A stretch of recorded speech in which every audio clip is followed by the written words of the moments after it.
Hello, everybody. Welcome back to Read and Reread on an unusual Monday. I am Angelia. I just wanted to do a very, hopefully short, little mini haul. It's not even a haul. Can we call it a haul? It's only 4 books, but they didn't want to wait for a bigger haul video. They wanted their moment and they wanted them now. And 2 of them were a gift that I got last weekend as part of my Mother's Day.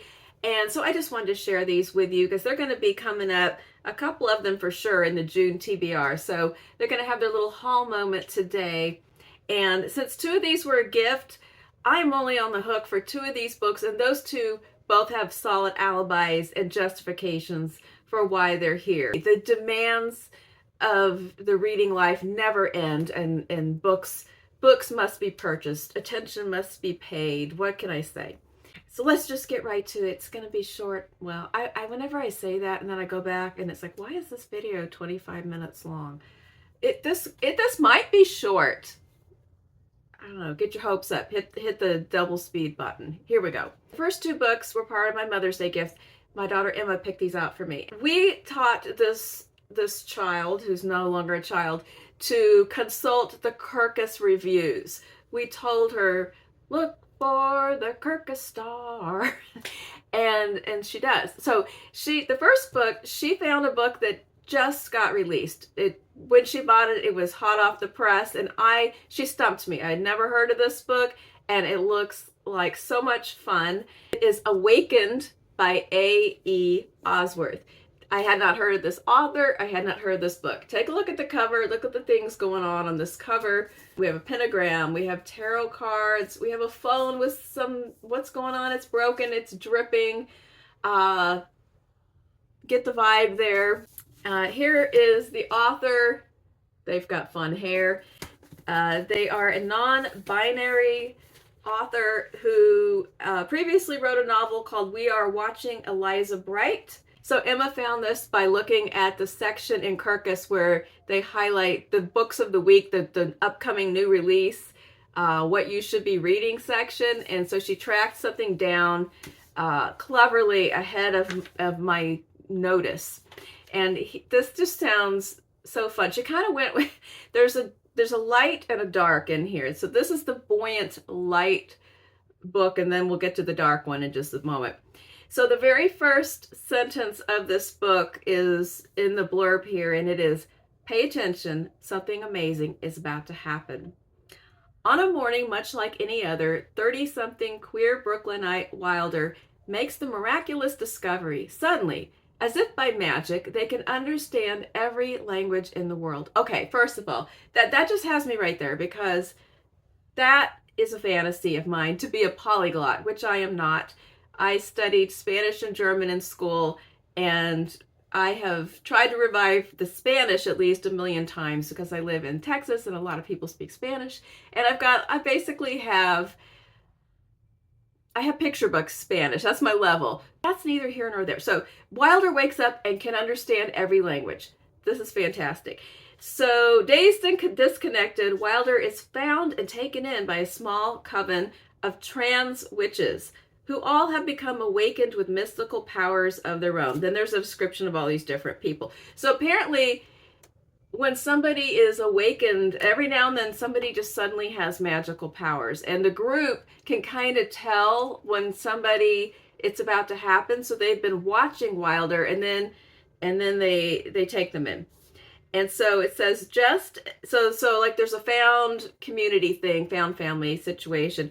And I read the first few pages of the book, and Wilder is a person who's kind of at a crossroads. They're kind of 30-ish, and I think they're a writer, but they're doing a bunch of piecemeal jobs like Instacart and just all those little different what's it called? Task grabber or something like that. Kind of a treading water kind of situation, like what do I do next kind of time of life. And then this thing happens. And so, but then the villain of the story is a malicious AI entity that apparently resides in all of our devices. And the coven of trans witches has to fight this power. So it sounds completely wheels off and bonkers.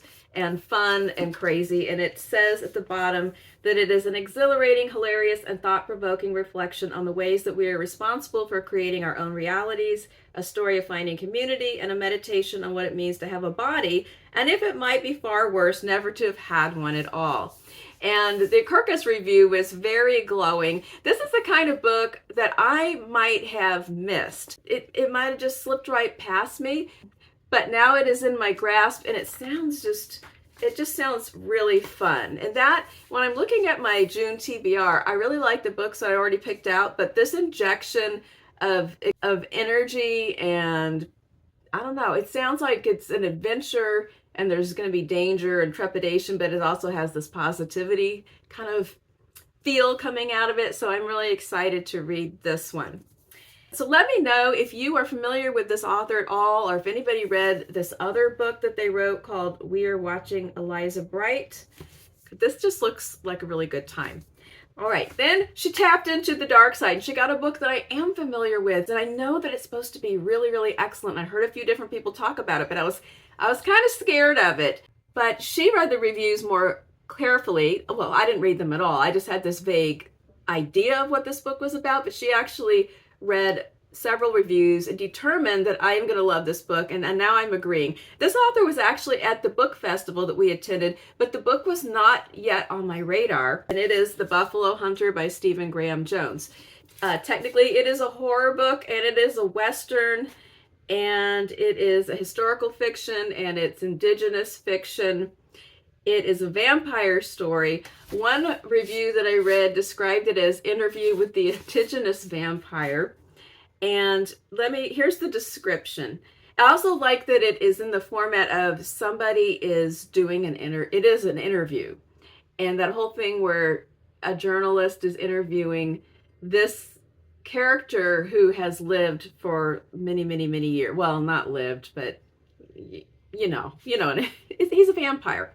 All right, this chilling historical novel is set in the nascent days of the state of Montana, following a Blackfeet Indian named Goodstab as he haunts the fields of the Blackfeet Nation looking for justice. It begins when a diary written in 1912 by a Lutheran pastor is discovered within a wall in 2012. Okay, I love that. I love when something is unearthed. That kind of duality of time, I'm into that. What is unveiled is a slow massacre, a nearly forgotten chain of events that goes back to 217 Blackfeet dead in the snow, told in the transcribed interviews with Goodstab, who shares the narrative of his peculiar and unnaturally long life over a series of confessional visits. This is an American Indian revenge story captured in the vivid voices of the time by one of the new masters of literary horror, Stephen Graham Jones. I have not read a book by this author. Stephen said he did read his other really well-known book, which is The Only Good Indians.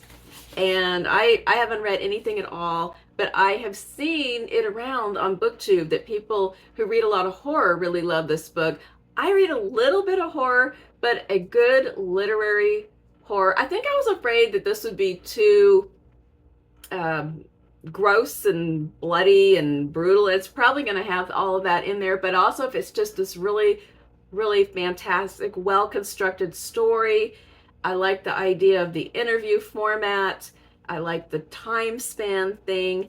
It actually fits it. I don't think I can fit it into June as well, but it fits into several events. There's a historical fiction event, and there's the Western June on the Range event. I'm going to read it this summer. I don't know if it's going to make it into June. I might have to pick. One of these might have to end up in June, and the other one might have to just be like July.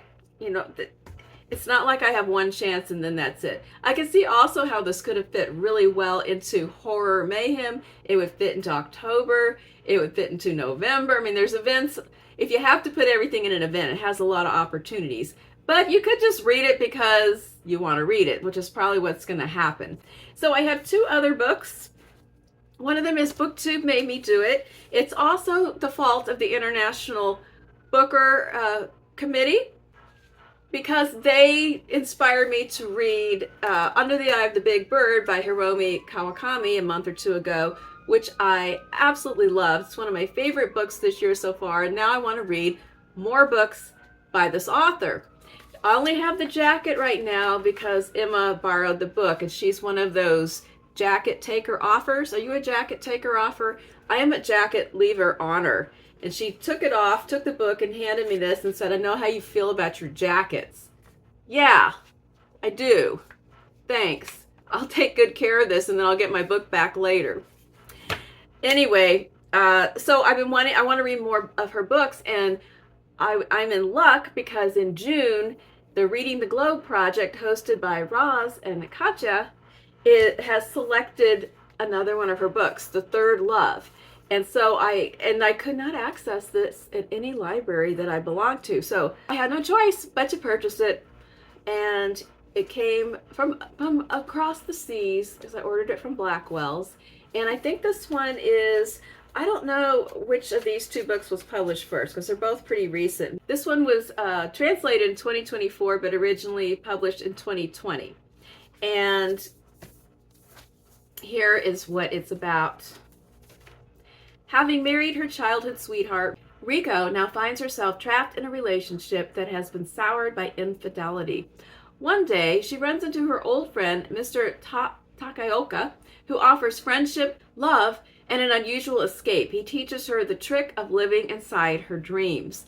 Now each night, she sinks into another life. First as a high-ranking courtesan in the 17th century, and then as a serving lady to a princess in the late Middle Ages. As she experiences desire and heartbreak in the past, so Riko comes to reconsider her life as a 21st century woman, as a wife, as a mother, and as a lover, and to ask herself, after loving her husband and loving Mr. Takaoka, is she ready for her third great love? So this sounds so good, living inside the dreams and going into the past and living through these different possible avenues of life. That just sounds so intriguing. I want to read even more of some of her older books as well. She just seems really, really creative and inventive and experimenting with formats and narrative structures. It sounds so good. If I had just randomly seen this in a bookstore and didn't know anything about this author, I still would have thought, oh, I want to read this. But now I'm even more hyped up after my experience reading Under the Eye of the Big Bird. And then the last one, the author herself made me do this. It is completely the fault of Emily St. John Mandel that I had to get this Backlist book, The Singer's Gun. So I have at any given time, there's a handful of authors that, in my opinion, need to hustle it up and come out with a new book. And periodically I will dally through the internet looking to see if there's any word, any prospect of something on the horizon. And sometimes I come up lucky. Like I found out that one of my other favorites, Dan Shawn, has a book coming out this fall. But with Emily St. John Mandel, I didn't get any firm idea of when her next book is coming out. But I did find an interview where she said that she is working on a book. And then in the novel, the main character or the protagonist is the same one as this book. And I've never read The Singer's Gun. And she does tend to loop things and bring people and themes in from other books. There's sort of unexpected connections sometimes between books. So I'm not really surprised that she went back to a previous character or idea, but I thought I wanted to get a copy. So I've been looking for one for a while, and I could not find a secondhand copy. I knew there had to be one floating around out here in good condition because the book is from 2010. So I knew that I would find one out in the wild eventually, and I got lucky last week at Half Price Books because somebody named Keith unwisely relinquished their copy of The Singer's Gun. Well, hopefully it was unwisely because I haven't read it yet. But here is what it's about. Everyone Anton Waker grew up with is corrupt. His parents dealt in stolen goods, and he was a successful purveyor of forged documents until he abandoned it all in his early 20s, determined to live a normal life, complete with career, apartment, and a fiancée who knows nothing of his criminal beginnings. He's on the verge of finally getting married when Arya, his cousin and former partner in crime, blackmails him into helping her with one last job. Oh, the one last job. How many plots have been laid out with the one last job? Of course, everything's bound to go wrong, or the stakes are going to blow up, or whatever. Anton considers the task a small price for future freedom, but as he sets off for an Italian honeymoon, it soon becomes clear that the ghosts of his past can't be left behind so easily, and that the task Arya requires will cost him more than he could ever imagine. It sounds pretty good. My plan here is to just save this until that book is actually has some kind of a release date, and then read this sort of close. So there's a continuity for me, or if I even need one, but I feel like I want to have one. So that is my plan. I've just been looking for it. It's on kind of a ever revolving list of books that I'm always on the lookout for. And then I found one thanks to Keith, who purged it for reasons that I shall never know. Okay, that's it. I told you it was short. I told you it was justified. There you have it. Have you read any of these books? Do they sound of interest to you? Let me know. I'm planning to be back on Wednesday with something else. So I'll see you then. Bye-bye.